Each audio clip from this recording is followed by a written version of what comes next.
করতে নিবেদন করছেন ট্যালেন্টো এভিয়েশন।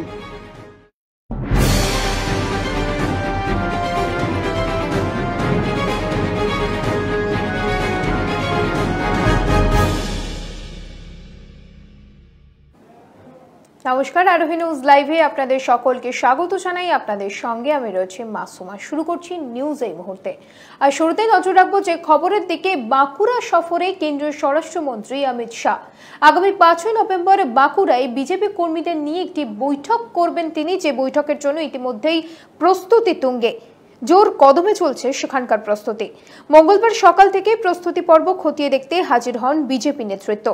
বিজেপি সূত্রে জানা গেছে অমিত শাহর বিজেপি সাংগঠনিক এই বৈঠকে 200 জন বিজেপির কর্মকর্তা উপস্থিত থাকবেন। অমিত শাহজি জঙ্গলমহলে আসছেন, আর উনি সারা ভারতবর্ষেই এবং বিশেষত পশ্চিমবঙ্গে সমস্ত স্তরের মানুষের উন্নতি হোক এটা চান।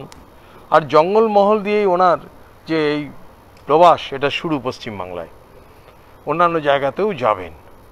তো এই রবীন্দ্র ভবনের পারমিশন আমরা এইমাত্র পেলাম বেশ কিছু সময় অতিবাহিত হওয়ার পরে।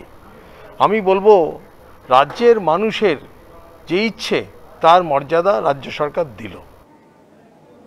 গ্রামের অসামাজিক কাজকর্মের প্রতিবাদ করায় গুলিবিদ্ধ তৃণমূল কর্মী। ঘটনাটি ঘটেছে দক্ষিণ 24 পরগনার জীবনতলা থানা এলাকায়। ইতিমধ্যেই উত্তপ্ত সেখানকার জীবনতলা থানার কুড়িয়াভাঙা এলাকা। রবিবার রাতে একদল দুষ্কৃতী গ্রামে ঢুকে অসামাজিক কাজকর্ম করার চেষ্টা করছিল বলে অভিযোগ। তখনই বাধা দেয় স্থানীয় তৃণমূল কর্মীরা। বাধা পেয়ে এলোপাতাড়ি গুলি ছুটতে থাকে ওই দুষ্কৃতীরা। দুষ্কৃতীদের ছোড়া গুলিতে গুলিবিদ্ধ হন 3 তৃণমূল কর্মী। গুরুতর আহত হন মজিদ গাজী, আলমগীর গাজী ও মুসলিম মোল্লা। আহতদের পায়ে বুকে গুলি লেগেছে বলে জানিয়েছেন চিকিৎসকরা। আশঙ্কাজনক অবস্থায় আহতদের ক্যানিং মহকুমা হাসপাতাল থেকে পিজি হাসপাতালে নিয়ে যাওয়া হয়েছে। ঘটনায় দুষ্কৃতীদের খোঁজে তল্লাশি শুরু করেছে পুলিশ। ঘটনার পর থেকেই উত্তপ্ত জীবনতলা। ওরা আরএসএস, ওরা বিজেপির লোক, ওরা আমাদের এমএলএ সাহেবের মারার জন্য এসেছে। সব জাত মিলেমিশে চলবে। মানে আপনাদের মনে করছেন যে বিধায়ককে মারার জন্য এসেছে? হ্যাঁ, আমাদের এমএলএ সাহেবের মারার জন্য, বিধায়ককে মারার জন্য এসেছে। ওরা কোন দল করে? ওরা এই আরএসএস, বিজেপি, এই দল করে ওরা। দক্ষিণ 24 পরগনার জীবনতলা থানার কুড়িয়াভাঙা এলাকায় গুলিবিদ্ধ 3 তৃণমূল কর্মী এবং এই ঘটনাকে তৃণমূলের গোষ্ঠীদ্বন্দ্ব বললেন বিজেপির রাজ্য সভাপতি দিলীপ ঘোষ। আজ বাঁকুড়ার বিষ্ণুপুরে দলীয় কর্মসূচিতে অংশ নিতে গিয়ে তিনি বলেন, সারা পশ্চিম বাংলায় গুন্ডা মস্তানরা দাপিয়ে বেড়াচ্ছে। সেই গুন্ডা মস্তান তৃণমূলেও আছে, তারাই এই ধরনের ঘটনা ঘটাচ্ছে। রাজ্যে আইন শৃঙ্খলা বলে কিছু নেই বলেও দাবি করেন দিলীপ ঘোষ। পশ্চিম বাংলায় গুন্ডা মস্তান সমাজ বিরোধীরা লাফিয়ে বেড়াচ্ছে এবং তারা টিএমসির মধ্যেও আছে। যা হচ্ছে এখন টিএমসির গোষ্ঠীকন্দল, ভাগবাঁটোয়ারা নিয়ে লড়াই, তাতে খালি সাধারণ কর্মী নয়, এমএলএকেও টার্গেট করা হয়েছে। এমএলএ মারা গেছে, চেয়ারম্যান মারা গেছে, কাউন্সিলর, পঞ্চায়েত, কেউ বাকি নয়। পরস্পরকে ভয় করছে। এখন ওই পার্টিটা ছেড়ে দিতে পারলে লোকে বাঁচে। এরকম একটা সন্ত্রাসবাদী দল হয়ে গেছে টিএমসি। আজ নবান্নে মুখ্যমন্ত্রী মমতা বন্দ্যোপাধ্যায়ের সঙ্গে বৈঠক রয়েছে মোর্চা নেতা বিনয় তামাংয়ের। কিন্তু বৈঠকের আগেই আজ সল্টলেকের গোর্খা ভবনে সাংবাদিক সম্মেলন করলেন বিনয় তামাং। कि जो 3 बरस से दार्जिलिंग हिल्स में, सिलगुड़ी प्लेन्स में और डुवर्स में जो पीस है, जो नॉर्मलिटी है, जो पॉलिटिकल स्टेबिलिटी है, उसको बरकरार रखने में हम लोग ज़्यादा फोकस करेंगे। उसी दिशा में हम लोग बातचीत करेंगे। সামনেই বিধানসভা নির্বাচন, আর 21-এর বিধানসভা নির্বাচনকে সামনে রেখে দল গোছানোর কাজ শুরু করে দিয়েছে প্রত্যেকটি দলই। সেই মতোই পুরুলিয়া জেলা তৃণমূলের পক্ষ থেকে দল গোছানোর কাজ কিছুটা এগোলো 21-এর বিধানসভা ভোটের আগে।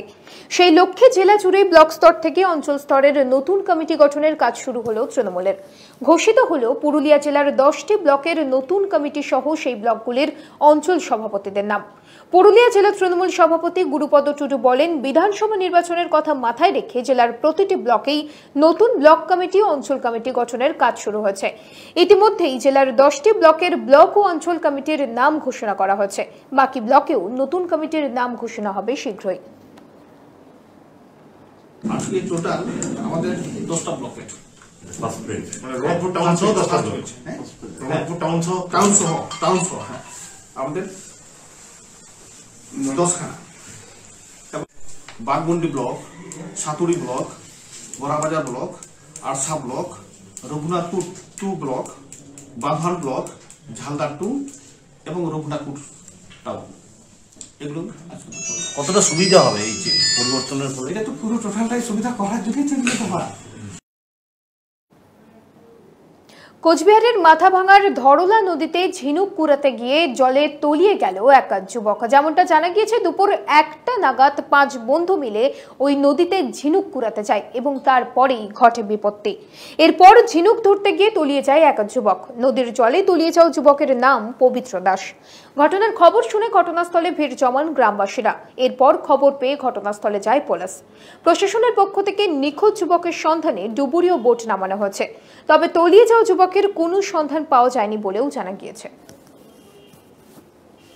এখানে ধলা নদী একজন ঝিনাইগুড়ি নিয়ে আসছিল, ঝিনাইগুড়ি মতলব 20-25 ফুট জলে ডুবে গেছে।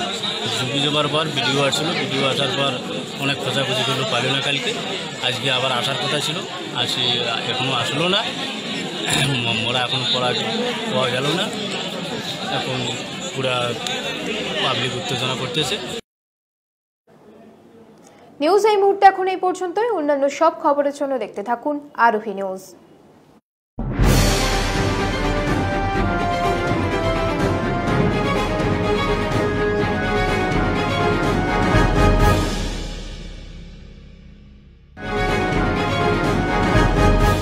নিউজ এই মুহূর্তে নিবেদন করলেন ট্যালেন্টো এভিয়েশন।